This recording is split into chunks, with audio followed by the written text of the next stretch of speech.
Our guest today is Joshua Hockett, a seasoned strength and conditioning coach with nearly 20 years of experience in tactical performance, athlete development, and nutrition. A competitive powerlifter and educator, Joshua brings a wealth of knowledge and real-world grit to the conversation. Joshua, welcome to the show. Thank you for having me. Really glad to be here. Yeah, so excited to talk to you. So we go back a long time. We were just talking before the show started that Joshua's sister, Catherine, and my oldest son played soccer together back in middle school. And Catherine played with the boys and better than most of the boys. So she was very athletic. Clearly it runs in your family. But let's talk a little bit about your journey when you were young. What got you in athletics? What was your history? Yeah, and I think that's the poetic irony of it all is that I had to struggle through my journey to become what I am today. And a lot of people wouldn't think so. I was an overweight, unathletic, by all means, obese adolescent. I was 5'10", 240 pounds coming out of 7th grade, going into 8th grade. And eventually basically just hit kind of rock bottom. Like I was sick and tired of being sick and tired and not athletic and not being able to perform, not having a lot of self-confidence. And I said, all right, so I need to do something. Like the pro-con ratio tipped in favor of let's go towards the pro because the cons were starting to build up. Just did not enjoy it. I wanted to be a good athlete. I really did. And the lifestyle I was living was not conducive for that. So my dad was always a good role model for healthy living, working out, exercise, eating right. And I just asked him the basic questions. What can I do? And it wasn't earth shattering, believe it or not. It's like here, he's just living his lifestyle healthfully. Well, eat a little bit better, cut down on the junk food, change the diet soda, start lifting some weights, go for walks. Within a year, I went from 240, 5'10". I did shoot up a little bit, so a growth spurt helped. I went up to 6 foot, down to 210. And I learned so much and felt such improvements from it. It sold itself like this fitness and health thing is awesome. This is great. Girls talk to me. Guys give me more respect. They want me on their team. I don't get picked last. I'm able to play in the games more. Coaches are putting me in. And this is still just the end of 8th grade. And I'm like, well, what if I went a little bit further and, got a little bit more into the science of it and more strategic and formal with my training? What would happen then? Lo and behold, it got even better yet. I stayed right around 200, 210 pounds. I got a little bit taller and my athleticism shot up. And I was just loving it because now I'm a starter on the football team. I'm the lead wrestler for my weight class. And I'm, interacting with girls more than I used to. It's amazing how much incentive it is to be able to talk to the girls when you're that age, but it worked. And from that point forward, getting that taste of like, this is what happens when you train strategically, you live a healthy lifestyle, you eat better, you sleep better. I ate that up. And so by the time I was done with high school, I'm like, okay, I've got 2 aunts and uncles back up there in your neck of the woods at that time, McFarland, Wisconsin, that were gym teachers. I'm like, I'm going to be a gym teacher, teach other kids how to be active and do sports. After my first class in college on intro to kinesiology and allied health professions, I was like, yeah, maybe this gym teacher thing isn't what I want to do. I want to go into like exercise science, personal training, strength conditioning, the science of training in human adaptation towards athletic development. And it never stopped to this day. I'm still a student of the exercise and health professions. And, I consider myself a student of the field that never stops. I've gotten credentials and degrees along the way, but that's originally how it started. I was not a gifted athlete. I did not have genetics on my side.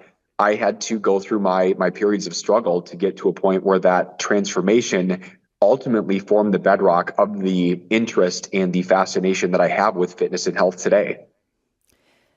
So backing up a little bit, you said you were in 8th grade when you kind of had that epiphany. There are a lot of people in all times of their life, whether it be at that pivotal young point where you're trying to feel accepted, even to adulting at every step of the way where you might feel insecure, not well, tired, you name it. Not everybody's able to take a step forward to make a change. So what do you think it was for you at such a young age to be able to realize I need to make a change to feel better? Yeah, and I think it came down to I wanted something else more than staying with the status quo. Staying the way I wasn't valuable enough, or it wasn't worth staying overweight, unhealthy, not being good at sports, not having the self-confidence that I wanted. Staying there was not what I wanted. But even if it meant a little bit of sacrifice, a little bit of discomfort, it meant the fear of the unknown and changes, it was worth it because I wanted to be confident and popular in athletics so bad that drive, that pull, that yearning was stronger than staying where I was. The easy choice, the non-fearful choice would be like, well, I can just stay like this. I guess that's the way it's going to be. I get to eat what I want. I might not be athletic, but I don't have to work out or anything. I can stay like this for another few years. That option did not sit well with me. So there was just this inflection point of stay how you are, the easy, simple, non-fearful choice. Make some changes. There's going to be sacrifice. There will be work. It was worth it. And I say this because I was there at that inflection point. I try to pull that out with my current athletes or patients or general public members. What is it that you want so much, so bad that it's worth making changes for? Short-term sacrifices, a little bit of discomfort to get there. Ultimately, when you get to that thing you're craving, it's going to be worth it because you want it that bad. That's what I try to instill in those individuals that are looking for change, but it might not be that easy as it was for me in eighth grade. I don't want to say it wasn't easy, but there's definitely people that have it harder than I did. That's for sure. I'm aware of that. Well, I think it's hard to, first you have to get to the point where you realize that you're not well, whether that be mentally or physically or both. And then you have to realize that how to make a change, or that to make a change, and then what it will take to get there. And doing that at that young age, that takes a lot of strength and willpower and acknowledgement, again, even for adults. I found too that it's not just even thinking, well, I wish I felt better. Well, maybe if I did this, where it really comes down to writing down what specifically I want to feel better and how I'm going to get there. That's just something we can get into as well. Yeah. So one thing I love about your journey too is, like you mentioned, all of your training and your continuing education. Every other day, it feels like you're like, oh, I'm doing this, I'm learning this, I'm going here, I'm doing this things, which is so crucial to helping other people, where you continue to learn things. So once you went to school for kinesiology, how has your trajectory changed throughout the years? Well, that initial change was, going from the intent of Phy Ed by the end of freshman year. It was, nope, we're going to go exercise science, something within the fitness professions. I did personal training all throughout college from my freshman year through even graduate school for that matter. I really got hooked on the idea of strength conditioning because I worked with strength conditioning coaches in college, and the idea of actually being an athletic performance coach, not necessarily a sport coach, but being a strength and conditioning coach for athletic development, with the idea of doing something like that at a big university. I was dead set on actually at UW-Madison after I finished my graduate program. I interned there, and I was dead set. I want to be a D1 strength coach, ideally Wisconsin, just because that's where I'm born and raised. Didn't work out that way, but through a friend of a friend, the whole networking thing, I ended up getting a role as a strength conditioning coach at Mizzou, which was my first role out of college. And I really liked that. I enjoyed being part of various athletic teams, helping young athletes, student athletes, develop into the athletes and people that they were going to become. And I'm still, to this day, I would consider myself by title a strength conditioning coach, because I've done that more than any other role that I've held. However, that I never stopped being a personal trainer or fitness specialist either, doing remote coaching with clients, which I still do to this day and have for the past decade. That's tapered down a little bit with my full-time roles that I have now, but sports nutrition, I still do that with some athletes and individuals. Powerlifting coaching. My biggest role change was tactical. After I finished at Mizzou, I took a role with, I did a little bit within corporate fitness for about a year and a half with Monsanto, the old Monsanto, now Bayer Crop Science, that was in St. Louis. I learned very quickly that the admin side of that type of a role was not what lit the fire for me. I needed to be a practitioner. I'm wired to be a hands-on tactician. And that role really exposed that to me. Like, I need to be hands-on. That's just what I want to do. I don't want to be the admin person behind the scenes. Did a role in Italy, or I should say I did 5 years with the US Navy as a fitness specialist on 2 different aircraft carriers. That was my first exposure to the tactical side, and I absolutely loved it. Just enjoyed being someone who helped military members, in that case Navy and Marines, do their jobs better, basically do their jobs better. And although I'm not active duty, I'm helping these armed forces members do their jobs better, which helps me my country is better for it. I was going to go Army outside of high school, so I'm a bleeding heart patriot. In a roundabout way, I've spent 9 years working with military since then without ever being active duty a single day in my life. So I find that kind of interesting. To sum it up, I did a year in Italy with a paratrooper group. Love that. I did 5 years with Booz Allen Hamilton, who I finished up with this April as a strength conditioning coach for the Fire Academy at Goodfellow Air Force Base. And then I did about a year and a half of Army research after that with Booz Allen, looking at human performance literature. And then that just wrapped up in April, which brings me to where I'm at now. Since August, I've been a telehealth exercise physiologist specializing with musculoskeletal health. So it has morphed over the years, indeed. Wow, what a resume. That's amazing. I I'm blown away. So all the experience that you've had has brought you to another thing. What now has brought you to the telehealth side, and what are you finding is most rewarding about that? Yeah, to put that in kind of a nutshell, because it gets long, but basically I wanted to stay in tactical. I still love the tactical space. And when I say tactical, it's first responders, military, fire, police, and military. That's a tactical population. And they've even gotten away from the term tactical athlete because they don't consider themselves athlete. When you talk to them, that's just their job, but they happen to have tactical physical domains that need developed.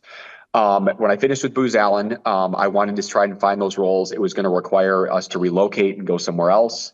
I did not want to move my family because my wife loves her job that she just got not long ago. She makes good money. We've got good work-life balance. So I had to, unfortunately, which is the truth, I had to say, maybe tactical isn't my thing, because if they're, at least right now, that's not going to be what I'm going to land. Because if I take any other role, which they were out there, and to this day there's openings, we will have to relocate for me to take those positions, and probably take a bit of a pay cut to do so. I'm going to have my wife to, quit her job, move away from her family. It just wasn't going to happen. So I opened the doors. What else can I do with my background and experience that I would enjoy? I don't want to just take a job for a paycheck. I genuinely want to enjoy and have meaning in my work. I found this role through the Fit Insider jobs postings, which was ironic because I was on a few other ones. But I had followed Vori Health for about 2 years before I ever even thought about working for them, just because I liked their concept and I could see potential with the company.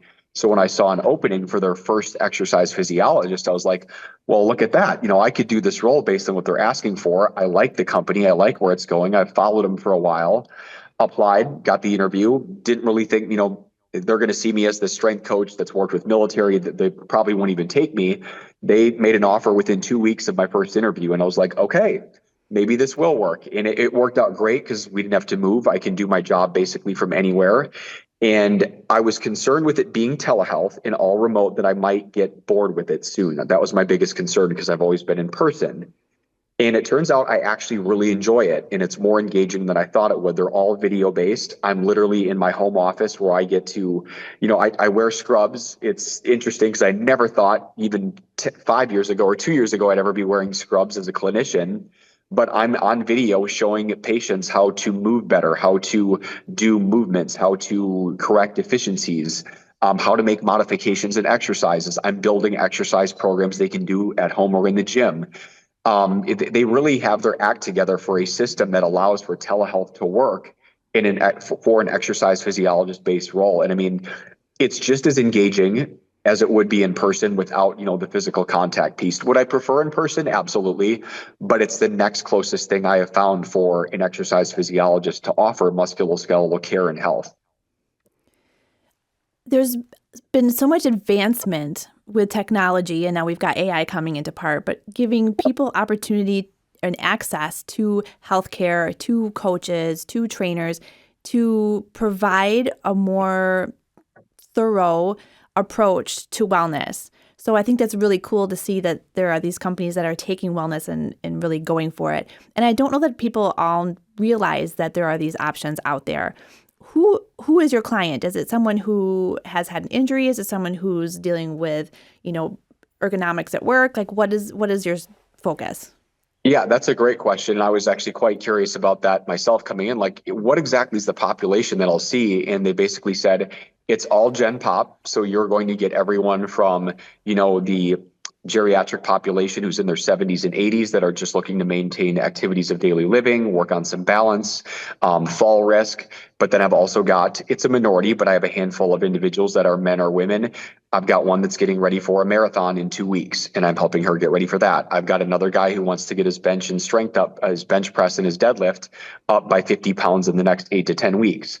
I've got an older gentleman who's an advent skier, very good skier, and I'm helping him with some performance outcomes. So I see the whole gamut. A lot of it is managing a program that was built by a physical therapist, making sure it's progressed properly. Some of them I'm working with them from scratch. They've been discharged from PT. Now they're basically all mine, so to speak, where it's just fitness enhancement. It could be movement deficiency, pain mitigation. One thing I'll put out there is I don't do diagnostics as an EP. I can't diagnose anything or treat it, but I can do exercise assessment, movement analysis, performance enhancement, strength development, body composition manipulation, those types of things. So I still get to use all the tools in the arsenal, but I actually like the diversity of patients that I get to work with because no two are the same, and it keeps each day a little bit dynamic. And I like being that catalyst that can help to get through to that person to live a better life if what we're doing is working for them.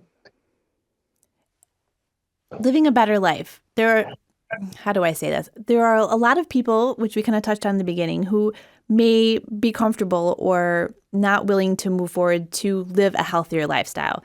And again, it's not all about how you look, in my opinion. It's how you feel, getting that energy and having that strength to help support the aging process, et cetera, et cetera.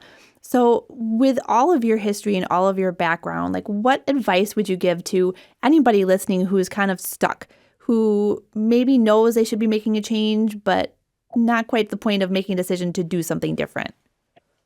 Yeah, and that really comes down to, and this is largely what I do with patients, is using the 4 stages of readiness in the trans theoretical model, and we're all on that at some point, depending on the task.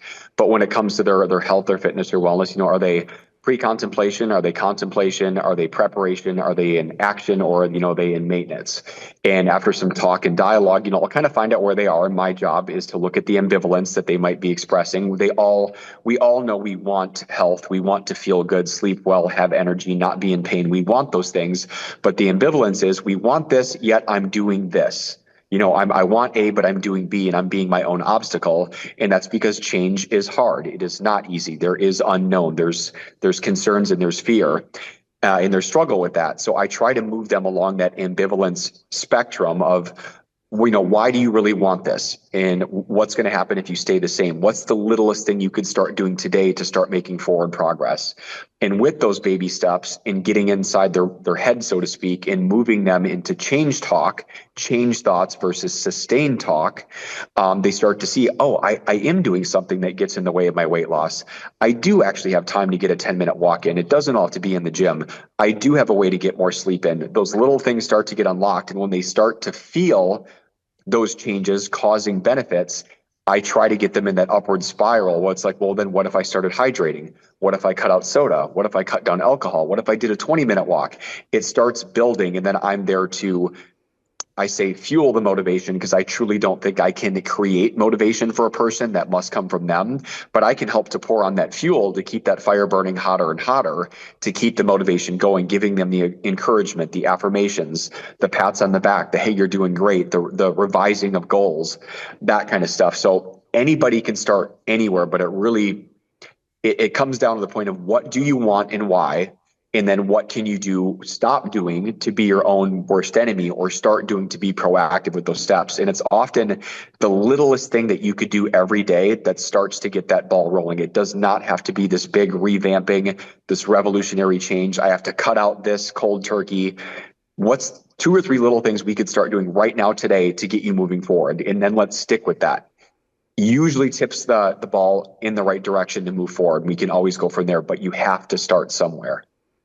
Yeah, that momentum is crucial. And one thing too that I've learned, which can be frustrating, is that, you create this momentum and you do these things. Well, then your body adjusts or something happens, and then you got to do more, and then you got to keep learning, and you got to keep adjusting, and you got to be more active, or you got to do more strength training. But which I love, that it's always a process, and there's always tweaking you can do and always improvement you can do. So while it can seem overwhelming at first, I think it's important to look at it as a journey. Like, what can I do now to feel even better? And that's exactly right. It is a journey. It's a process. And that's why I like using process goals just as much as outcome goals. Mm, It's not just about crossing the finish line. It's the whole journey there that I try to get them to enjoy the process there, to find worth, find value, find meaning out of the process to get there too. And if you can enjoy what you do each and every day in some way, shape, or form, getting there is going to be as fun as the destination of itself. And you look back and you can be like, you know what, that was worth it. This was so worth it to get here. It was hard. It had its pain points, but it was worth it. If you just have the finish line as your goal, it can be like, oh my God, that's so far at the end. This is daunting. right, right. But the finish line can be really fun too, for It sure. absolutely can, and it should be. And you should be excited when you get there and hit those goals and milestones, but then look at what's the next finish line that you can tackle. Well, let's talk about that a bit because that can be challenging when you have someone who's set a goal that is ambitious for them and they hit that goal and then they do, okay, what now? And finding, something different that will give them that same motivation. How do you approach that with your clients? That's a great question. I think the what do I say epitome example of that would be is when I did and coached individuals for physique based sports, which you're familiar with too, figure fitness, bikini, bodybuilding, all that kind of thing. It's a grueling process to get there, and there's a date on the calendar when we're going to be ready. But then when they get there and do it, whether it's their first show, in particular their first show, or even their second, third, fourth, whatever, once it's done, a lot of times there is no process afterwards. It's like, okay, show's done and I did my thing. Now what? Like where's the fire? What do I do after this? There's all the post competition planning in that thing. And I've seen how that can go awry really easy if there is no post competition plan or post goal plan. Like I've lost my direction or point. I don't have a bearing. I don't have a why. And people can regress, they can stagnate, they can plateau. And I always try to work with my patients or individuals, or my advice would be is once you get there, what is the next plan? Do you stay with the original goal of I want to lose 20 pounds. I want to get my A1C down, whatever the goal was. Okay, I got that. Great. Can I get it even lower? Can I run even further? Can I lift even more?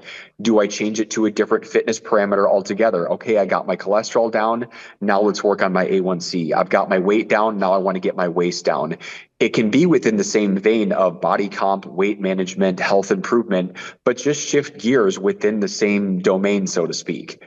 If you did a 5K, now let's shoot for a 10K. Now my goal is I want to do a 5K each month. So it doesn't need to be a start, change, and kind of begin over from scratch, but just pivot towards something else that you're already doing. That way you have a why, you have a reason, you have a date on the calendar, and you're not left with okay, I'm done. Now what? There should already be something on the horizon for that. And that's where working with a fitness professional can help with those mini goals, the intermediate goals, the long-term goals, and help keeping that going in series, just versus having a blank slate. But I learned that very well within the physique sport realm, because I can't tell you how many times myself and others, show day comes and goes, and then they are left aimless, and it really can go in a south direction if that planning doesn't come pretty quickly afterwards. Yeah, I think, for me, the first season, I was busy enough and I had those postseason blues. I didn't expect to have it my second season because I thought I knew what to expect. But again, Yeah. to set a goal so high and so ambitious and the emotional part of it for me, I mean, the reverse dieting was hard enough, but the mental part of not having that super aggressive goal to aim for put me in the blues for sure, that not quite sure where to focus my energy. And that can really throw, even, athletes who are very competitive in various sports and events, throw them off a bit. And I think that can be challenging to find what's next. Yes, and I think it not to the extreme, but as we both competed, you're on the whole time up until the day of the show. You are just on, like you have to live the lifestyle to get there, and all of a sudden it's off. It's Right. like it's free reigns. Now there's no need to diet so hard. There's no need to get leaner. But anyone I've worked with that has some aggressive weight loss goals, once they hit that, they've lost 40, 50, 60, 70 pounds, and then they hit it. I don't want them to be at that point where like, well, now what? I don't have to lose weight anymore. Can I go back to the way I was? My hope is that the lifestyle factors have been so ingrained and adopted. Now we can just make it a lifestyle. We're not trying to lose weight. It's just maintenance mode, which in my opinion is maintaining that is much easier than getting it all off in the first place. But I learned that lesson through physique sports, for better or worse. Yeah. Yeah, it's important because again, those goals can be, like you said, weight loss or health, or there's so many aspects and there's so much to learn. You're never going to be completely healthy and know everything. Unfortunately, Yep. there's no I'm pill not for there that. yet. I've been at it for 15 years and I'm still not there yet. Yeah. I remember years ago, one of the first 23andMe commercial you were on. Yep. So I still have that YouTube link on my LinkedIn page just for people to go check out. Yes. so what was your experience with getting into that? Because that was before it was even a thing. And how do you use current technology and how it's advancing to help you in your position? No, I'm actually glad you asked that question because I am big into wearable technology and how it can help with behavior change. But at the same time, I'm devil's advocate. With the 23andMe, I liked, again, the company. I liked the science. I did that mainly for the ancestry. I wanted to see how my family ancestry lined up and what my, breakdown of ethnicity was. I didn't really do it for the health side. I did that part anyway, but then when they give you the little feedback thing to fill out, like, who are you? Why are you doing this? Would you mind giving us feedback? I did it. They said I was one of the first fitness professionals that did the test, and they thought my reasoning was interesting. So we did a few phone interviews, and then they said, hey, would you mind being in a commercial that we could do? Because we'd like to get, the testimony of somebody with your background. That's where that video came from. In long story short, did I learn a whole lot that I didn't already know about health at the time? I was, 33 years old. If you haven't learned what you can or can't eat or do or how you respond, then you're just not in touch with yourself. Maybe I'm a little bit more in touch than the average Joe, but I already knew I had lactose issues. I knew I could metabolize caffeine fast. I knew I was probably a type 2 dominant athlete. Trying to think of some of the other ones. I mean, there's phenotypical expressions with how you look that I already knew. But the cool part for me was I had objective numbers. How much Italian do I have? How much German? How much French? How much British? How much Irish? That's what I wanted to know. So that was kind of insightful. But that being, one piece, there's the genetics of our health, fitness, and wellness predispositions and risk tolerance that we have. There's wearables like, I had an Oura Ring for the longest time, never had a Whoop band. I use heart rate straps, monitoring sleep. If it's a metric or it's something you want to track that is actionable, that will drive change in your life, then I say, yes, go ahead and do it. Don't track a bunch of stuff in biomarkers in values, whether it's blood values, sleep markers, step counts. If it's going to cause more stress or confuse you, or you don't know what you're doing with it, don't track it. That's what I tell people. Having too much data is just going to be inundating, confusing, and make it worse than not having it. But if it is something like, hey, I want to track my steps because I have a goal to hit 10,000. I want to track my A1C because I'm going to try to get it down. I did a 2-month self trial with a GCM, a continuous glucose monitor, because I wanted to have an experience of what it's like to wear one, take it off. Is it, accurate? Am I going to see anything I don't already know about blood sugar response? And I got what I did out of that, but I didn't find a need to continue with it because I didn't really glean anything out of it I didn't already know. The one little takeaway, I was actually shocked how high my blood sugar would go after eating is something as little as 3 cups. And I mean, measured cups of cereal, and I'll admit it, kids cereal. I would go over 140 within an hour, but then within the next 30 to 45 minutes, I would tank to be hypoglycemic. So I would have to eat again Wow. within about 2 hours. So that I learned, this is why this happens. And this is consuming it with a protein shake too, which you'd think would drop down the glucose response. It didn't. I'd spike to 140 and then drop to go hypoglycemic, which that's how I respond to it. Doesn't mean everybody will, but it bothered me a bit because, and this is just me, nothing against the cereal companies, that kids eat this stuff every day, every morning. Even adults eat these types of cereals every day. And it bothers me a little bit. They're probably having it with just milk, not even like a whey protein. They're probably getting these huge spikes every day, but that's an aside. It bothered me. That's how my body responded to 3 little cups of cereal with a whey shake. I learned that it didn't make a difference if I did or did not have alcohol, wine in particular, with a meal. I always thought that had a stronger impact on my blood sugar than it really did. So I gleaned those 2 things from it. Nothing else really. I've got good blood sugar control as it is. But let's say you are looking to use a CGM. Don't pay the money and go through the time of putting one on and taking it off if it's not going to change something positively in your lifestyle habits. The way that if you're going to keep eating crap, don't expect this to change anything. But if it drives you to eat better, absolutely go ahead and use it. Same thing if you're doing like macro tracking or you're looking at your HRV for recovery. If you can see you're overtrained, but you're going to keep pushing through to let yourself be overtrained, why are you measuring it unless you're using it to kind of help adjust those things? So yeah, I say use tech if it helps you be more informed and help give you direction and change lifestyle factors for the better.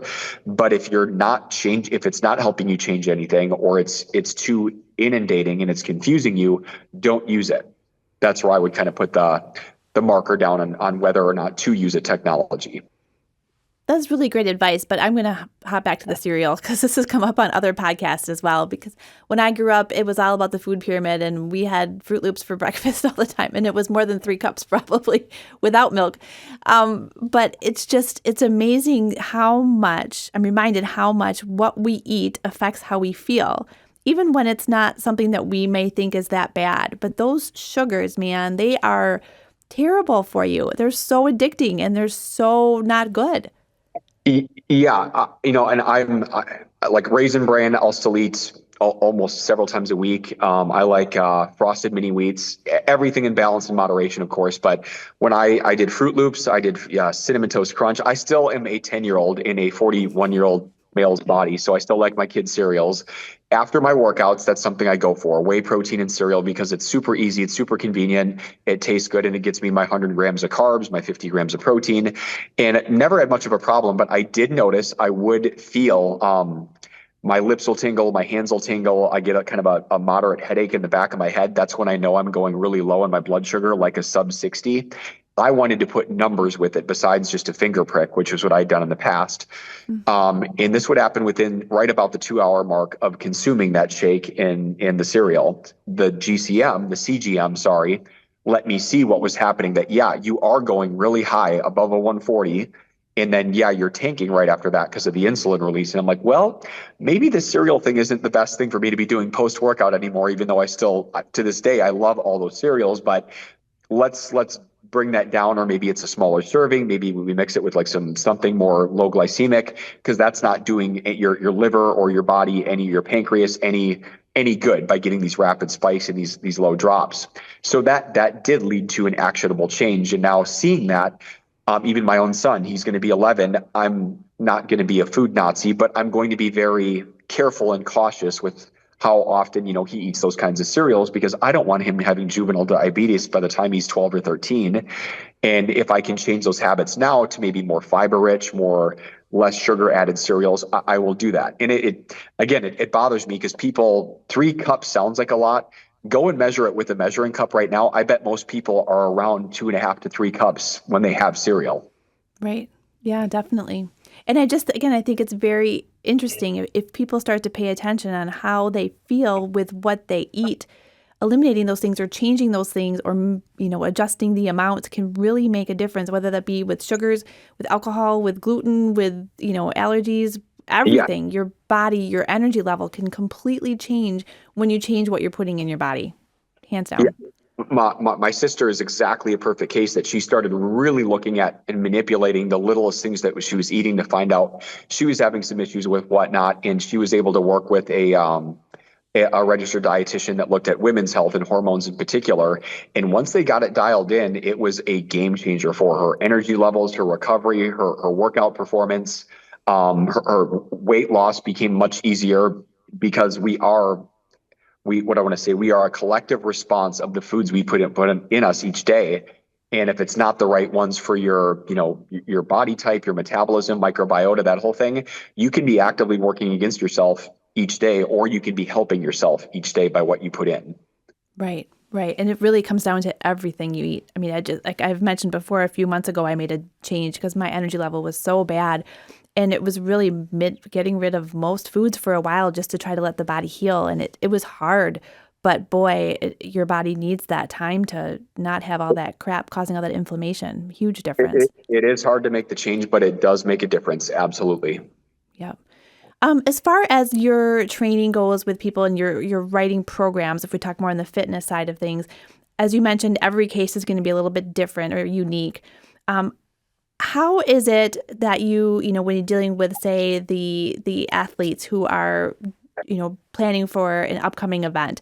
What's your approach, including recovery? Like, how do you address that to make sure that people are getting that time? Yeah. So the big picture, when I work with an athlete who's getting ready for, let's say, their marathon, their powerlifting meet, I've actually had an individual who's getting ready for a CrossFit competition. We always work backwards from whatever the date of your event or meet is to where we are now, to then see, do we have enough time to get where you want to be? We know where the finish line is. Do we have time to actually get there in the condition, the state, the performance that you want to do?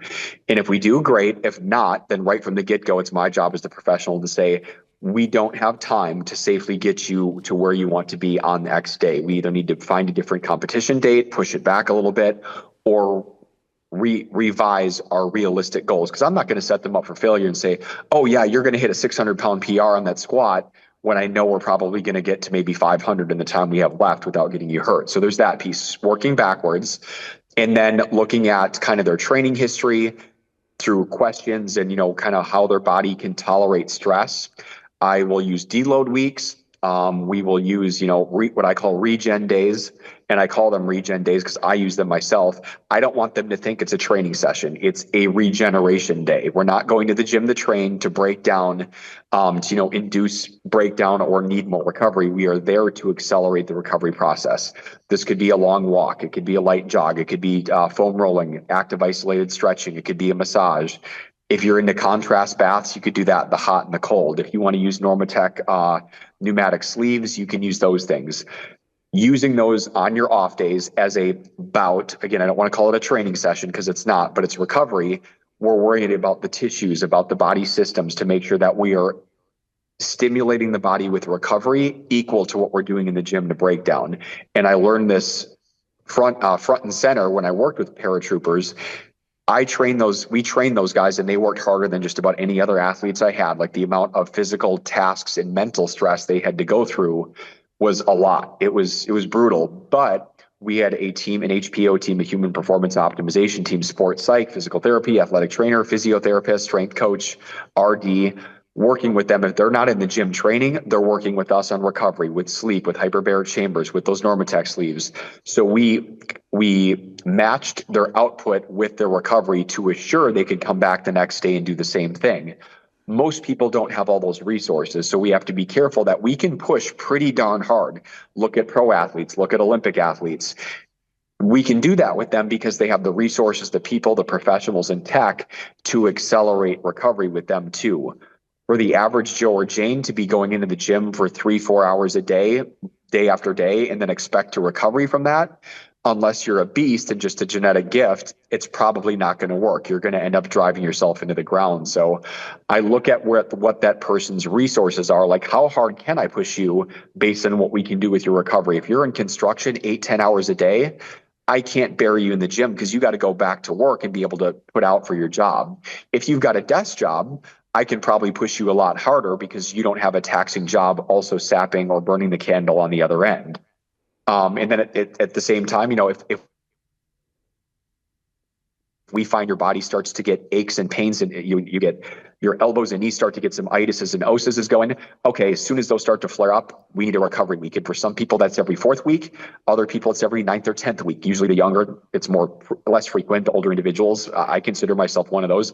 I know if I push hard in a powerlifting cycle, every 5th week will need to be a deload. Otherwise, my elbows, knees, shoulders, ankles, hips, they start talking to me, and that's time to take a deload, where we just drop down the volume and the intensity for a little bit, come back hard again. I think you're talking to me there.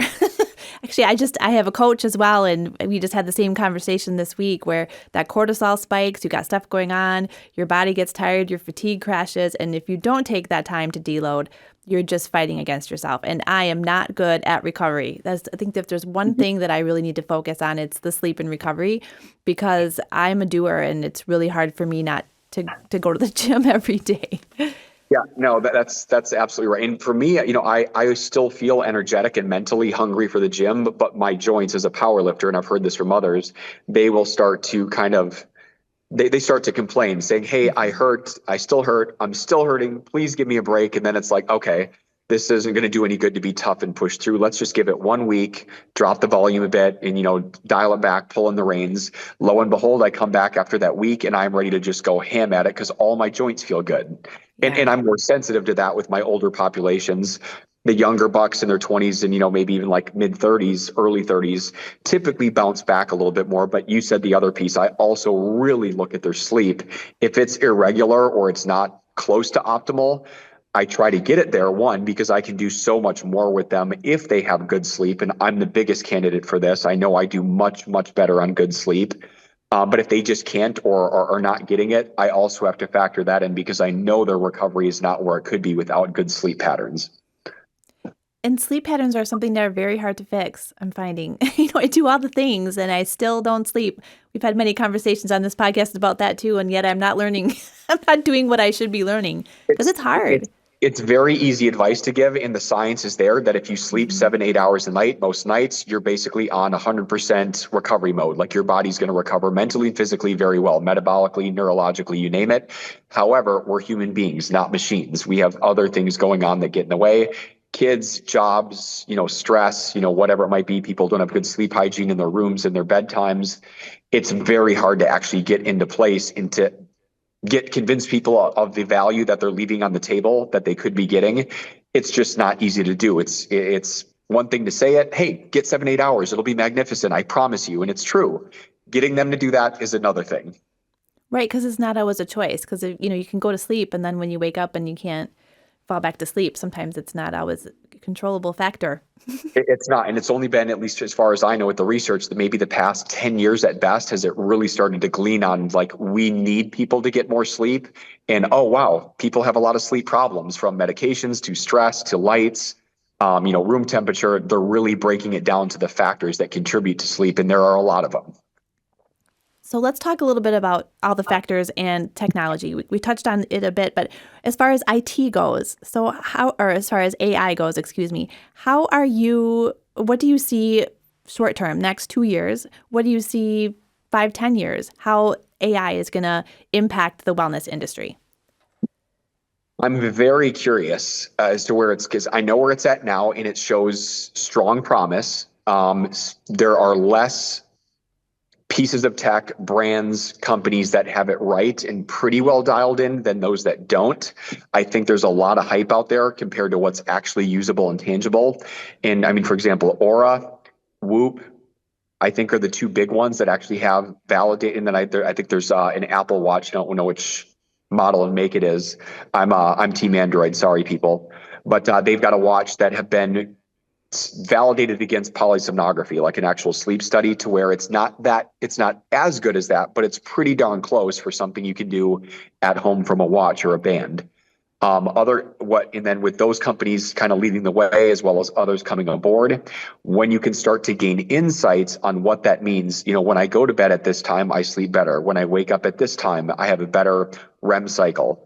When I eat this close to bed, this happens. When I train this close to bed, this happens. Wow, I'm actually sleeping better when I train in the morning. When I eat these types of foods, when I do this type of meditation or mindfulness, what am I doing in my life that impacts my sleep better or worse?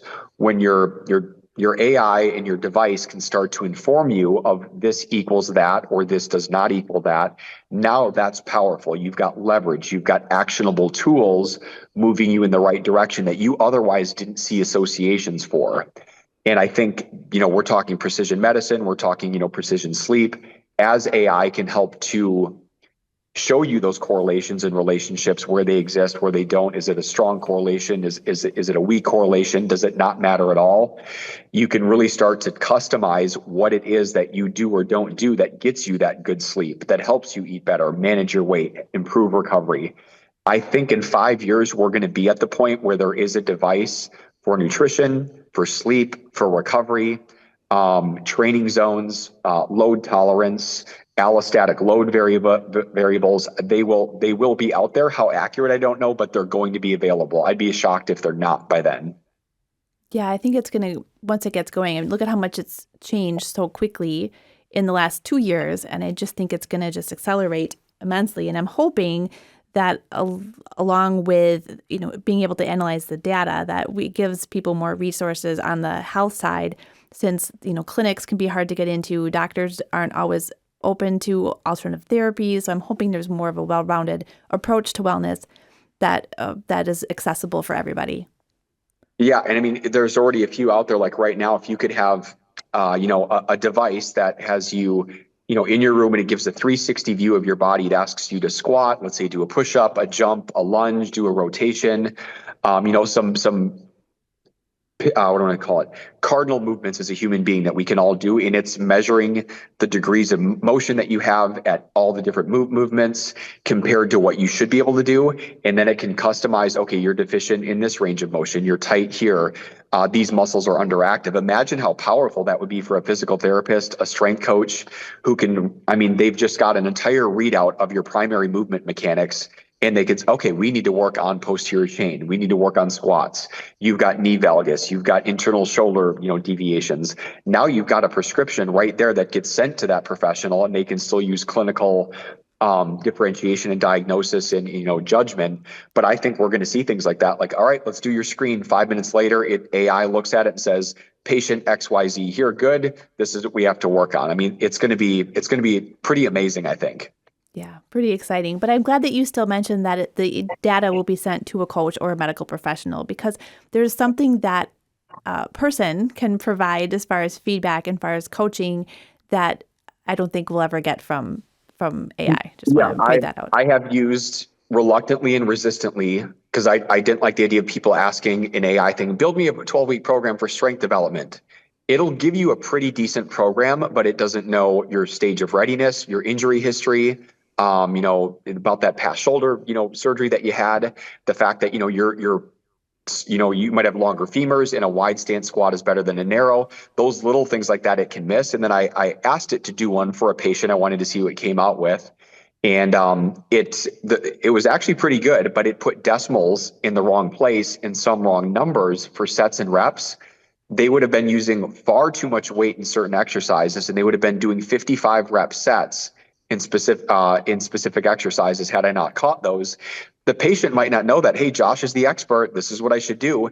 That's going to get them hurt if they don't catch it. So it still requires a professional eye to look through and screen these things, even on things like that, just decimal places and numbers, but you don't want it putting in the wrong exercise, or maybe the order's wrong, or the complete the omission that, oh, I didn't know this person had a shoulder, replacement. I didn't know they had an artificial knee. That could actually be more harm than good.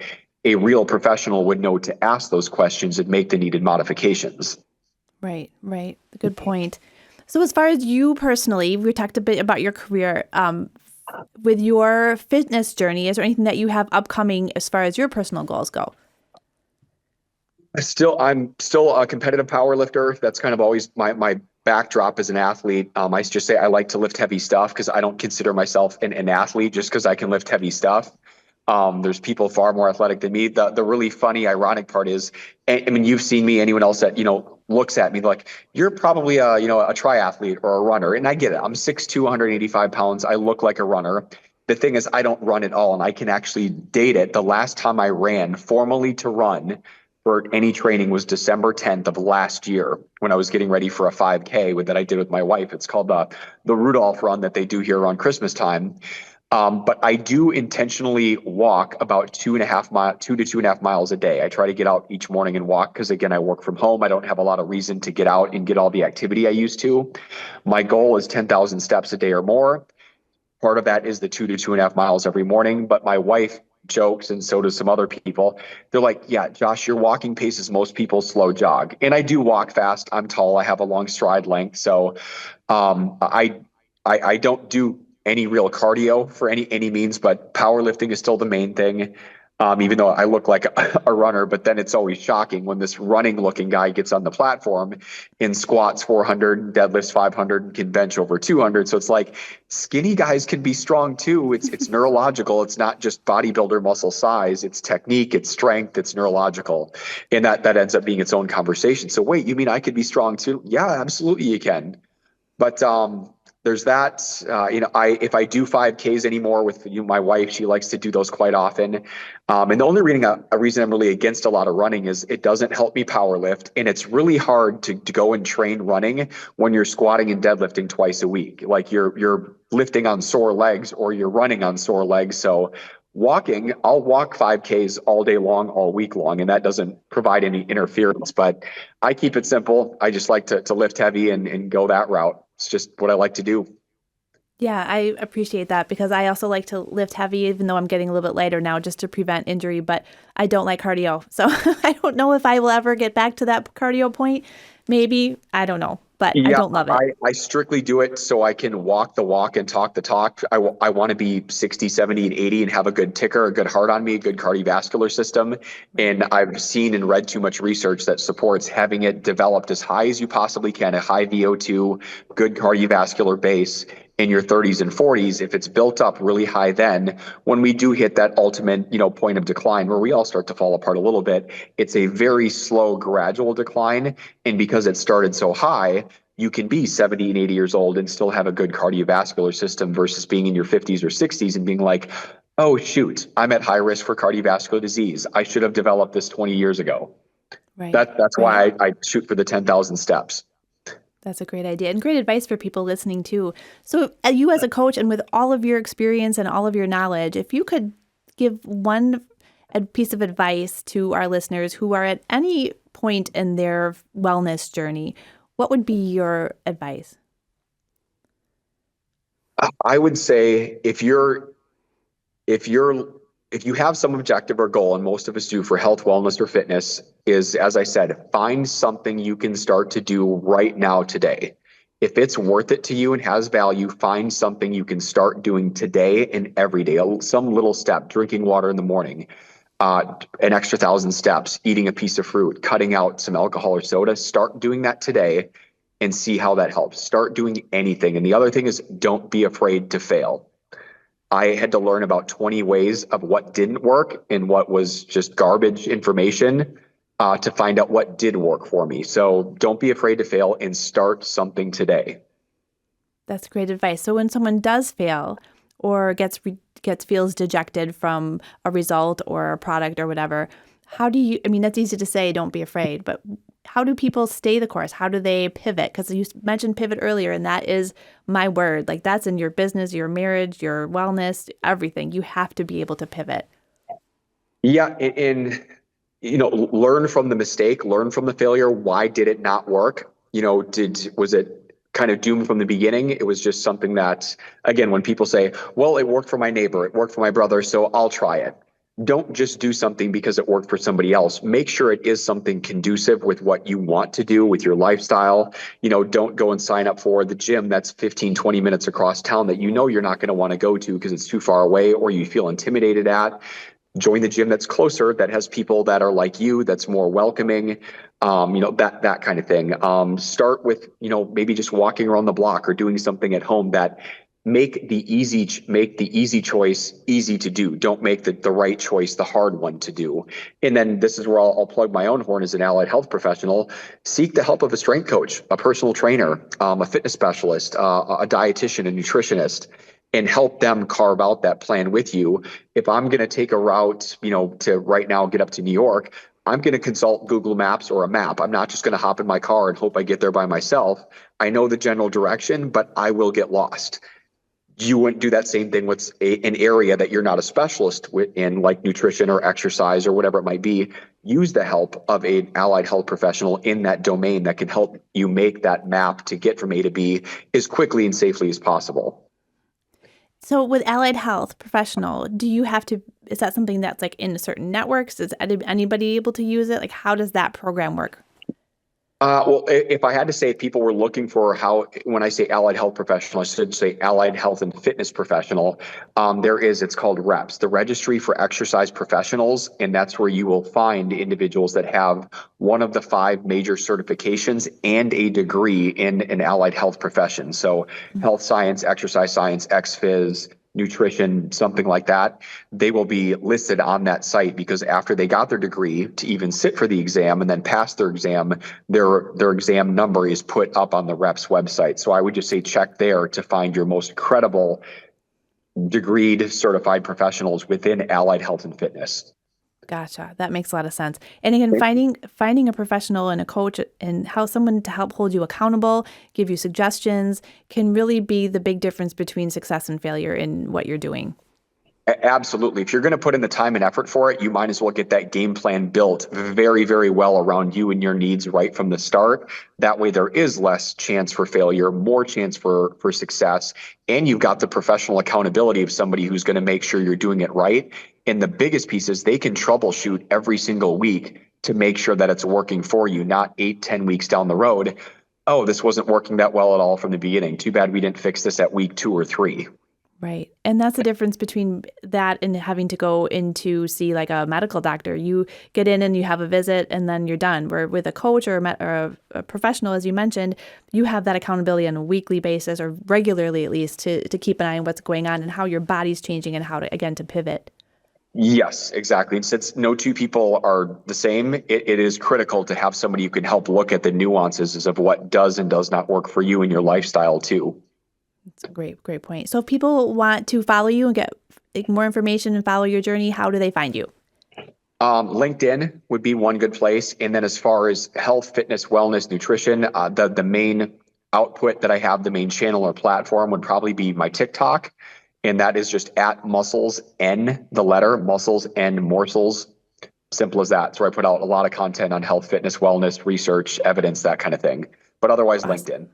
Awesome. We'll be sure to share those links in the show notes. So before we wrap up today, I'm going to ask you the question that I ask all my guests. It's a 2-part question. The first part is if you, Joshua, could have a conversation with your past self, that 8th grade Joshua, before you made that transition into taking better care of yourself, what would you tell your past self? Oh, that's a good one. I knew you were going to ask too. I would say, if anything, just broad is be open-minded. Because once I thought I knew something or knew a fact, well, that's the say all be all. This is the way it has to be done. And I would latch on to it. I would say, be skeptical, use what you can use, but still be open-minded. Don't just assume that you've got it and there's nothing else to learn or you can't learn it better, whether it's strength conditioning, it's training, it's consulting, it's nutrition, diet plans. Be open-minded. I would just tell myself like that. Keep learning, but be open-minded to other opinions, other views, other methods, that kind of thing. I think we can all use that in every aspect of our life, right?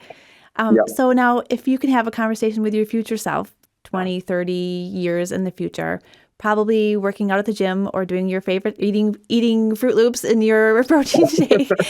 If you could have that conversation with your future self, what would you ask them? And what do you think they would say back to you? Oh gosh, that's a good one. I think my future self, I've never thought about talking to my future self. I guess I would ask if they walked in the room right now, my future self, I would say, do you think I did enough to set myself up for, a good life at this point? Because I have a very specific goal. I want to be a centenarian. I want to live to be 100, but a functional, healthy, independent centenarian. So, looking at myself, say, what else could I have done? Did I do everything possible to get you to where you are now? And if so, tell me. And if not, what else could I do? What could I have done different to put you in a better position to be where you are now? That's what I would ask. Kind And of what do you think? a sounding board to that future self. Like, did I get us to that centenarian stage, or did I not? And what did I do wrong? If not. So I'm going to comment on that in a minute, but first, what do you think your future self would say, but how do you think they would answer that? I think this is partly hopeful that they'd say, yeah, you did what you needed to get me where I need to be right now. You did everything that you could. You did everything right.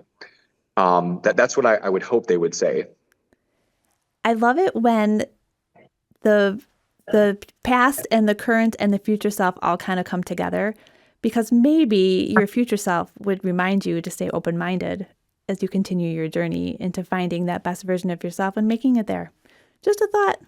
That's true. Now that I hear you say what my past self and future self would be, yeah, I could use my past self as advice to talk to my future self. There you That's deep. go. That's deep. Steve, who knew we were going to go there? That's awesome. Well, again, thank you so much for your time today. We love sharing these conversations with our listeners, and we will put, again, the links to all your information in the show notes. So thank you for joining us for this conversation. Absolutely. Appreciate it. Take care. Thank you.